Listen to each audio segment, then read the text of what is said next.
Hey everyone, good morning, welcome back to my YouTube channel. আশা করছি তোমরা সবাই খুব ভালো আছো। আমিও ভীষণ ভীষণ ভালো আছি। আমার পাশে এইভাবে থাকার জন্য এবং আমাকে সাপোর্ট করার জন্য তোমাদেরকে অনেক অনেক ধন্যবাদ। এখন বাজে সকাল 4টে।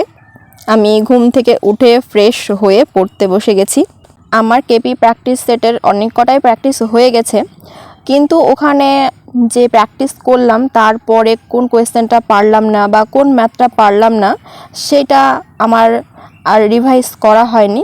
তো সেগুলো আমি আজকে পুরো দেখব একদম প্রথম থেকে।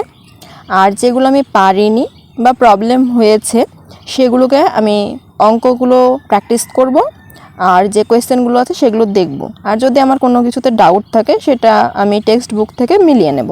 দীপঙ্কর বর্মন: তোমার যদি ম্যাথ জিআই ক্লিয়ার থাকে তাহলে তার কোনো টেনশনই নেই। জিকে তো নর্মাল ব্যাপার, পড়লেই হয়ে যায়। কোনো সময় আমাদের ভালো কোনো কাজে মন লাগে না। যদি কাউকে ফোন নিয়ে বসিয়ে দেওয়া হয়, ঘন্টার পর ঘন্টা কেটে যাবে। তাকে খেতে দেওয়ারও দরকার নেই, স্নান করারও দরকার নেই, কোনো কিছুর প্রয়োজনই হবে না, কিন্তু একটু পড়তে বসলেই আমাদের ঘুম চলে আসে। আর সেই জন্যই চাকরির মূল্য এতটা যে আমরা সবাই চাকরির পিছনে এইভাবে পাগলের মতো ছুটছি। সেই জন্য কেন পারবে না? সবাই পড়ছে, তুমিও পারবে, চেষ্টা করো, হয়ে যাবে। PJ Saha: biology, physics, chemistry, বলতে গেলে পুরো জিকেটা। তুমি ওয়ে অফ সলিউশন দেখতে পারো। ওয়ে অফ সলিউশন এখন ইউটিউবের মধ্যে আমার মনে হয় বেস্ট চ্যানেল, বিশেষ করে পুলিশের জন্য। আর তারা টেটের জন্য পড়ায়। তো যাই হোক, পুলিশের জন্য হচ্ছে ওটা বেশ ভালো। তোমার কারেন্ট অ্যাফেয়ার্স থেকে শুরু করে জিকে, ম্যাথ, জিআই সব কিছুই ওখানে সুন্দরভাবে করাই। যদি আমি ফ্রিতে বলতে যাই, এমনি যদি কোনো পেড কোর্স করো অন্য কোনো চ্যানেলে সেখানে তো অনেক ভালো, কিন্তু যদি ফ্রির কথা বলি তাহলে এই চ্যানেলটা অনেক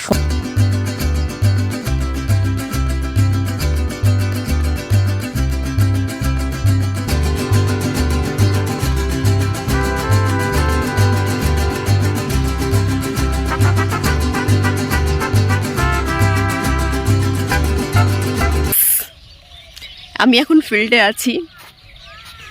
কি চরম ঠান্ডা, হাত পুরো কাঁপছে ঠান্ডায়। এই যে হাত মোজা পরে এসছি, এত পরিমাণে ঠান্ডা লাগছে। আর দেখতে পাচ্ছ সোয়েটার পরে এসছি। ভীষণ মানে ভীষণই ঠান্ডা, হঠাৎ করে এই ঠান্ডাটা চলে আসলো। আমি এখন আসলাম ফিল্ডে, এক্সারসাইজ করব। এক্সারসাইজ করার পর বাড়ি যাব। বাড়ি গিয়ে আজকে পড়াশোনা কম হবে। আজকে আমি শপিং করতে যাব। ঠান্ডা শুরু হয়ে গেছে, ঠান্ডা যদি লেগে যায় আমার অবস্থা খারাপ হয়ে যাবে। সেই জন্য আজকে তাড়াতাড়ি করে গিয়ে তাড়াতাড়ি চলে যাব শপিং করতে। তারপরে বাজার করে এসে দুপুরবেলা থেকে স্টাডি কন্টিনিউ করব। আজকে হয়তো বেশি পড়া হবে না, বুঝতেই পারছো, বাইরে যাব তো ওখানে টাইম লাগবে, আর তার সঙ্গে সঙ্গে টায়ার্ড হয়ে যাব। তো যাই হোক, যতটা পারা যায় স্টাডি করব। তো চলো করি এক্সারসাইজ। আজকে অনেকেই এসছে ফিল্ডে, কিছু মানুষ হাঁটছে, কিছু দৌড়াচ্ছে। চলো এক্সারসাইজ করা যাক। হাই, আমি এখন যাব বাজারে আমার শীতের কিছু পোশাক কিনতে। আমাকে ঠান্ডা যে কেন এত বেশি লাগে আমি নিজেই বুঝে পাই না। তো সেই জন্যই শীত শুরু হয়ে গেছে, ঠান্ডা লাগানো যাবে না। একদিন ঠান্ডা লাগলে ব্যাস গেল 3-4 দিন, শরীর খারাপ, এই ওই, পড়াশোনা হবে না। তখন যাব আমি বাজারে। আমি চলে আসলাম বাড়িতে। আমি আজকে শপিং করতে ডোমকলে গেছিলাম। সেখান থেকে এসে এত হাঁপিয়ে গেছি। রাস্তা এখন যা ধুলো বালিতে পুরো চুল ভর্তি হয়ে গেছে, তাই শ্যাম্পু করে স্নান করলাম আর তারপর চলে আসলাম পড়ার জন্য। এখন শীতের সময় হালকা রোদ্রের মধ্যে ছাদে পড়ার তো একদম বেস্ট জায়গা। আমি তো প্রায় পড়ি। এখন ছাদে বসে বসে আমি ওই কেপি কনস্টেবলের যে প্র্যাকটিস সেটটা আছে ওটাই করছি, কারণ এখন ব্রেনে চাপ নিতে ইচ্ছা করছে না। আমি ওটা শেষ করব, শেষ করার পর তারপর পড়ব।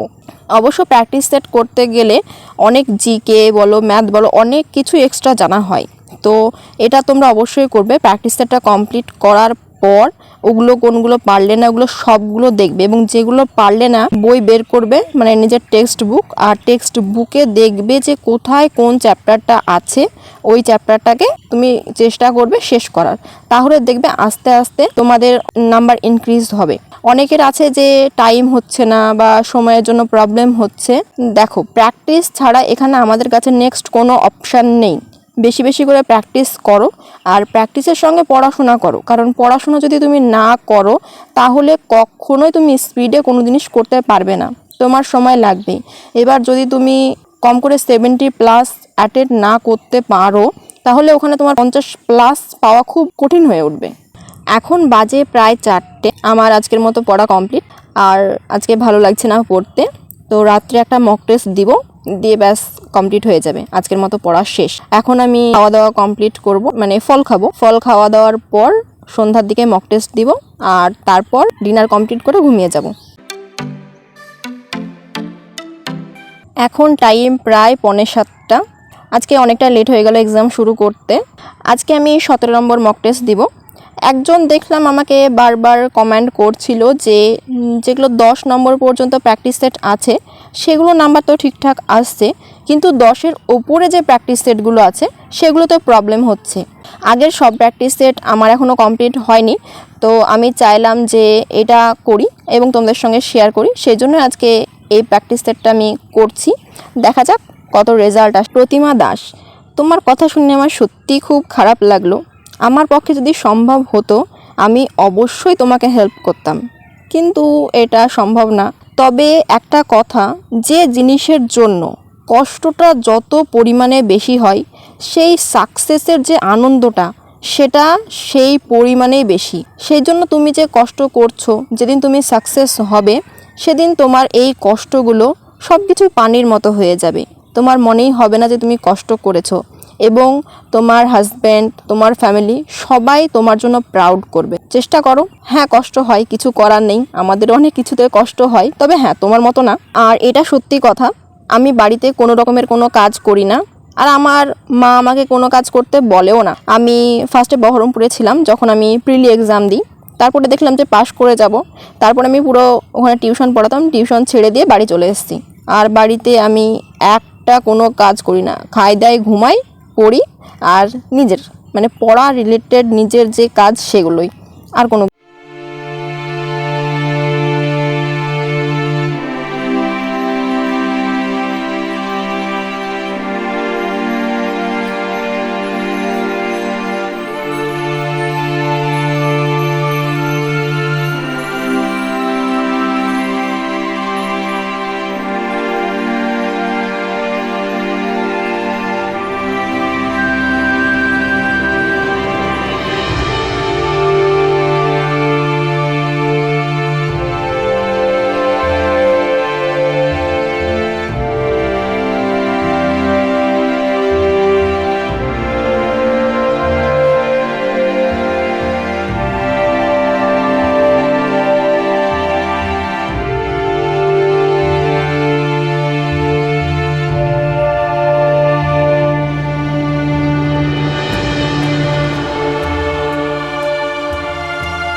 আজকের রেজাল্টটা মোটামুটি এসছে, খুব একটা খারাপ না।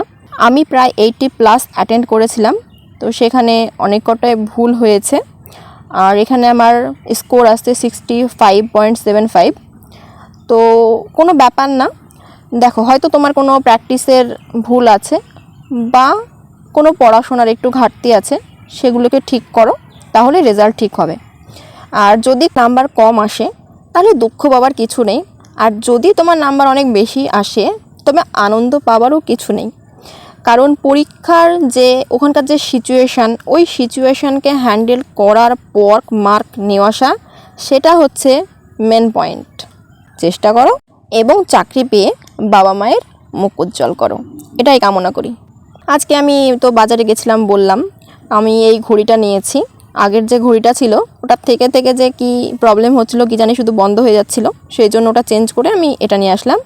আর আমি এই সোয়েটারটা নিলাম, এটা একটা লং সোয়েটার। আমি তো অন্য একটা ড্রেস নিয়ে নিয়েছিলাম, তারপর পেমেন্ট করার সময় এই ড্রেসটা আমার চোখে পড়লো এবং খুব ভালো লাগলো, দিয়ে নিয়ে নিলাম। কেমন লাগছে তোমরা সবাই কমেন্ট করে জানাবে। আর আজকের ভিডিও এখানেই শেষ করছি।